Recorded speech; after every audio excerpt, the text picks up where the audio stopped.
भारतीय दंड संहिता जो था उसको भारतीय न्याय संहिता कर दिया गया और 2023 दिया गया। उसके बाद सीआरपीसी जो था, क्रिमिनल प्रोसीजर कोड जो था, उसका नाम भारतीय नागरिक सुरक्षा संहिता 2023 किया गया।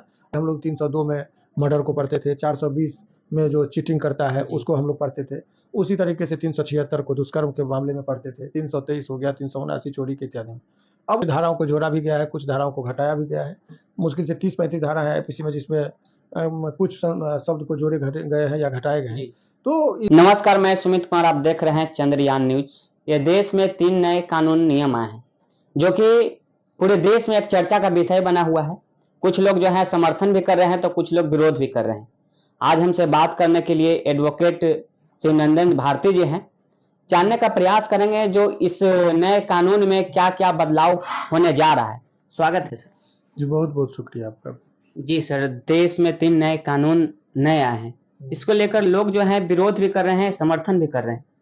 आपको क्या सर लगता है? देखिए, कानून के तौर पर एक चीज चर्चा का विषय जो कि आम जनता को जब कभी भी कोई नई कानून जिससे सभी लोग प्रभावित होंगे तो आम जनता के बीच में भी इस बात की चर्चा है।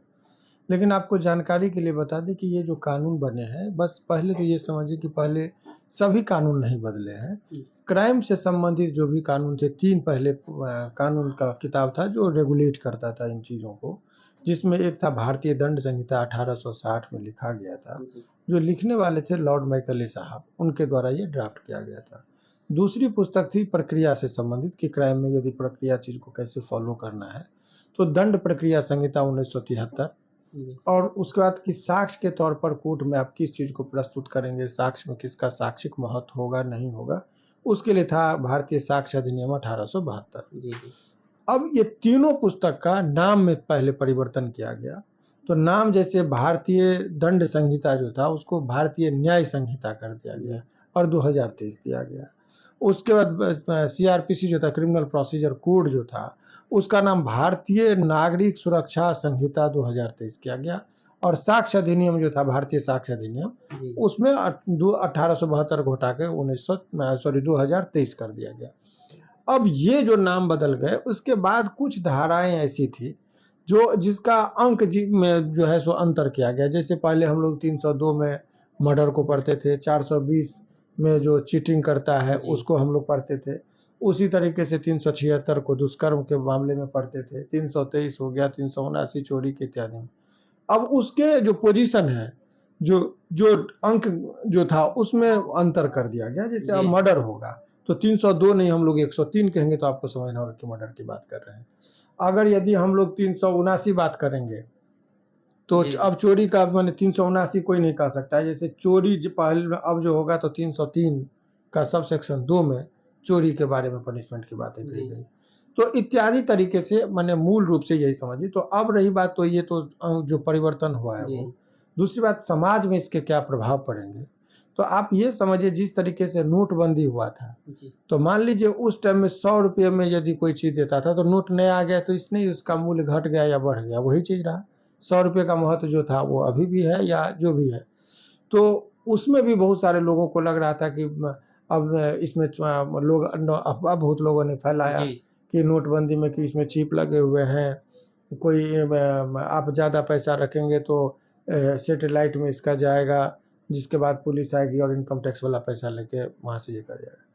ठीक उसी तरीके से इस कानून के आ जाने के बाद भी बहुत सारे लोग अपने अपने तरीके से अफवाहें फैला रहे हैं कि अब किसी के घर में कोई क्राइम नहीं करेगा, सारा अब कहीं कोई क्राइम रहेगा ही नहीं, इत्यादि चीज़। वो सब गलत है।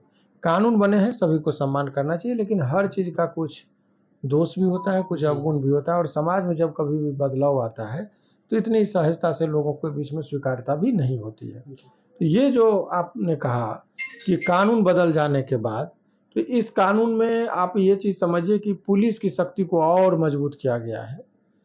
और इसमें पहले जो है सो 15 दिनों तक जुडिशियल रिमांड में रखा जा सकता था, सॉरी पुलिस कस्टडी में रखा जा सकता था। अब उसको जो बढ़ा के विभिन्न स्तरों से 90 दिन तक के लिए भी कर दिया गया है। तो जिससे ये होता है कि पुलिस के पास अब शक्तियां बहुत बढ़ जाएंगी। पुलिस चाहे तो किसी को उठा सकती है, लेकिन आशंका इस बात की है कि पुलिस को बहुत जरूरत से ज़्यादा पावर आप देखेंगे तो कहीं आम जनता को खामियाजा ना भुगतना पड़े।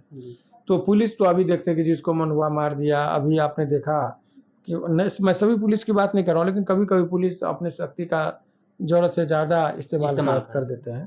तो ऐसे ही परिस्थिति में में देखे होंगे कि अभी पटना के एसएसपी महोदय पर भी 15,74,000 का पेनल्टी हुआ, क्योंकि पुलिस कस्टडी में एक निर्दोष व्यक्ति की जान चली गई थी। तो ये सब चीज़ें होती रहती है। तो ये कानून बदल जाने से, जिस तरीके से इलाहाबाद का नाम प्रयागराज रख देने से, ऐसा नहीं कि गंगा और यमुना का संगम स्थल बदल गया, या पुल पुलिया बदल गए, या वहाँ के लोगों का घर और रहन सहन बदल गया। ठीक उसी तरीके से इसमें नामांकन परिवर्तन करने से कुछ नहीं होगा। यदि इसमें आप बदलाव लाना चाह रहे हैं, इसको लागू करना चाह रहे हैं, तो इंफ्रास्ट्रक्चर को डेवलप करना पड़ेगा और लोगों को के बीच में जागरूकता पैदा करना पड़ेगा, और कानून को सहजता से सभी लोगों को उपलब्ध हो, इसके लिए भी सरकार को बहुत ही कठोर और प्रभावकारी पहल करने होंगे।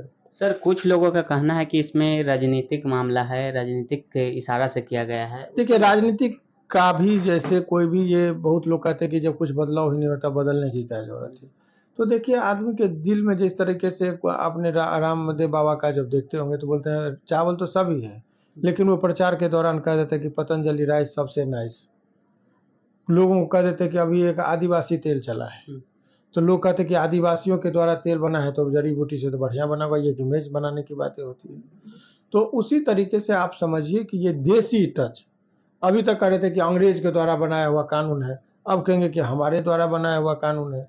तो भाई, अंग्रेज बने कानून की हिंदुस्तानी बने, कानून जो बन गया, जिसे आम जनता इतने दिनों से स्वीकार कर रही थी, हमारे जो देश के संविधान निर्माता थे, उन लोगों को भी ये चीज़ लगा कि नहीं सही है, तो अभी तक चल रहा था। लेकिन अब ये लगा कि नहीं, कुछ धाराओं को जोड़ा भी गया है, कुछ धाराओं को घटाया भी गया है। मुश्किल से 30-35 धारा है आईपीसी में, जिसमें कुछ शब्द को जोड़े घटे गए हैं या घटाए गए हैं। तो इससे हमको नहीं लग रहा है कि आम जनता को, देखिए पहले जब जेल में कोई जाता था, तो दुष्कर्म कर का आरोपी कोई जाता था, वो जाता है, तो उससे यदि जज आप पूछते थे किस धारा में लाए, तो बोलते थे हुजूर 376 में लाए हैं। अब यदि पूछेगा किस धारा में लाए, तो बोलेगा 64 में लाए हैं। तो अपराधी को या उससे उसके संबंधित लोगों को क्या फर्क पड़ता है? हथकड़ी वही, पुलिस वही, जेल वही, कोर्ट वही, जज वही। सिंपल धारा का जगह कि 376 के जगह पे 64 बोलेगा। तो इससे आम जनता को बहुत ज्यादा, जो आप समझेंगे कोई नाफा या नुकसान है, ना ही उसको घाटा है, ना ही कोई फायदा है। ये अपना एक हो गया तो ठीक है, इस तरह की बातें। मतलब आम जनता का इसमें न किसी तरह का घाटा है और नहीं के फायदा है। नो प्रॉफिट नो लॉस, जी, इस सिद्धांत पर है। तो आपने सुना, आप जनता को जो है 3 नए कानून से आपको न किसी तरह के घाटा है और न किसी तरह का फायदा है। और आप इसके बारे में क्या सोचते हैं, कमेंट बॉक्स में जरूर लिखें। तब तक के लिए जय हिंद, जय भारत।